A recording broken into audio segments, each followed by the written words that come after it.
Au cœur de la vallée de la mort, l'un des endroits les plus arides et hostiles de la planète, existe un lieu qui intrigue les scientifiques depuis plus d'un siècle. Un ancien lac asséché, parfaitement plat, presque irréel, où le silence est total et où le sol craquelé semble figé hors du temps. Cet endroit s'appelle Racetrack Playa. À première vue, rien ne le distingue des autres étendues désertiques de Californie.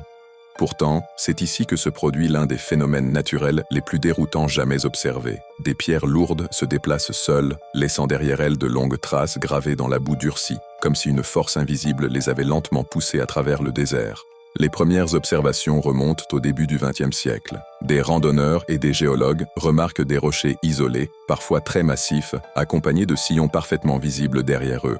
Certaines traces sont droites, d'autres courbées, certaines s'arrêtent brusquement, d'autres s'étendent sur des dizaines de mètres. Pourtant, aucune empreinte humaine, aucune trace animale, aucun indice ne permet d'expliquer ces déplacements. Les pierres semblent avoir glissé toutes seules, sans intervention extérieure apparente. Très vite, le mystère prend de l'ampleur.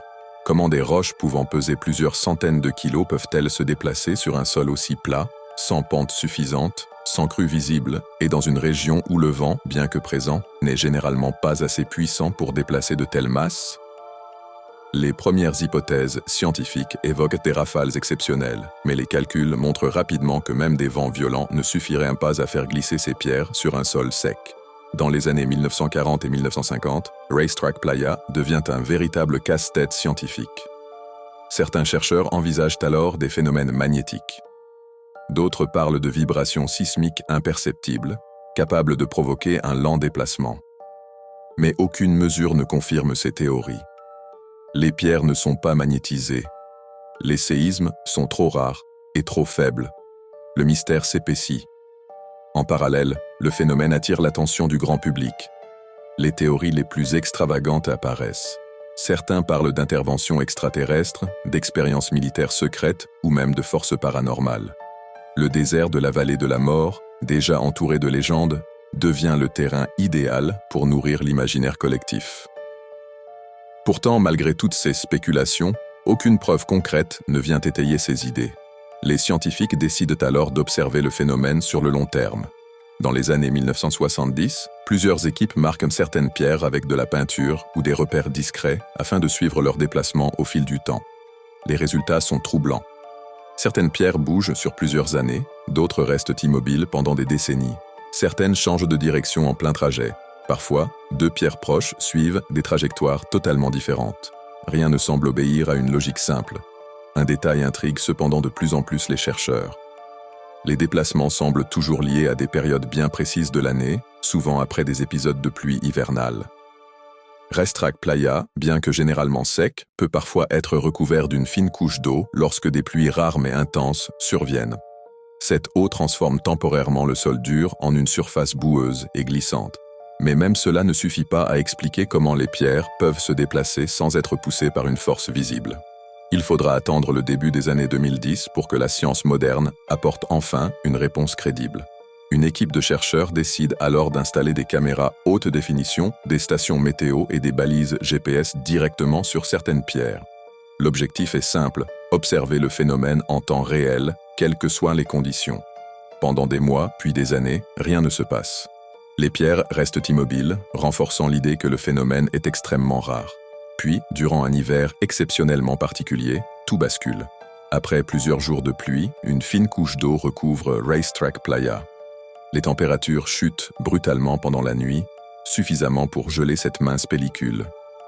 Au matin, le soleil se lève et commence à réchauffer l'air. La glace ne disparaît pas immédiatement. Elle se fragmente lentement en larges plaques flottantes, presque invisibles à distance. C'est à ce moment précis que le phénomène se produit. Sous l'effet d'un vent pourtant très faible, ces plaques de glace commencent à dériver lentement sur la surface du lac. Certaines plaques entrent en contact avec les pierres, les emprisonnent partiellement, et exercent sur elles une pression continue. La boue, encore humide et glissante, réduit la friction. Résultat, les pierres se déplacent, lentement, silencieusement, à une vitesse si faible qu'elle est presque impossible à percevoir à l'œil nu. Les capteurs GPS confirment alors l'impensable. Les pierres avancent de quelques centimètres par seconde, parfois moins.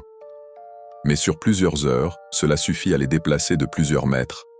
Les changements de direction s'expliquent par la fragmentation des plaques de glace, par les variations de vent et par les différences de résistance du sol sous chaque pierre. Certaines avancent en ligne droite, d'autres décrivent des courbes improbables. Certaines bougent ensemble, d'autres se séparent. Cette découverte met fin à plus de 100 ans de spéculation.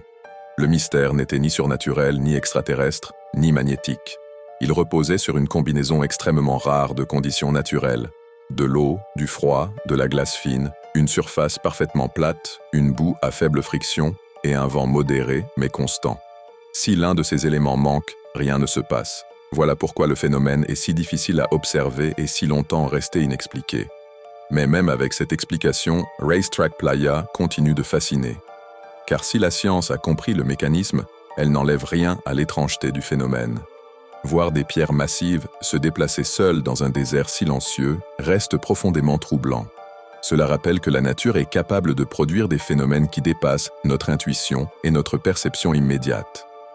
Racetrack Playa est aujourd'hui un symbole de l'humilité scientifique. Pendant des décennies, les chercheurs ont dû accepter de ne pas savoir.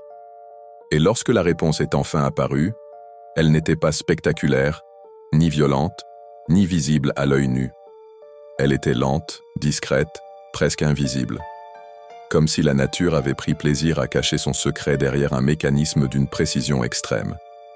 Et toi, quand tu découvres qu'un mystère vieux de 100 ans peut s'expliquer par un phénomène aussi subtil, est-ce que tu trouves cela décevant ou encore plus fascinant? Les faits sont là, les théories aussi, mais aucune certitude.